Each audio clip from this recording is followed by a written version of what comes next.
Hi everyone, welcome back to our channel.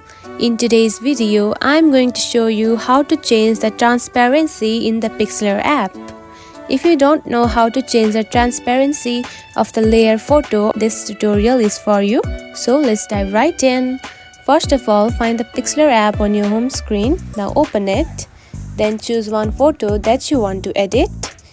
After choosing the photo, now you want to add the layer to change the transparency.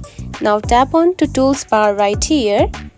Then here you can find the option of double exposure. Now select it. Then choose one of these and add the photo that you want to add as a layer. And then to change the transparency, here you can find the slider right here.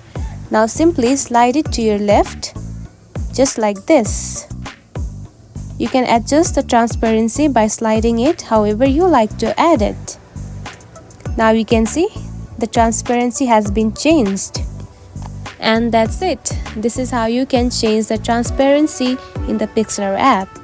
If you found this video helpful, don't forget to like and subscribe for more tips. Thanks for watching.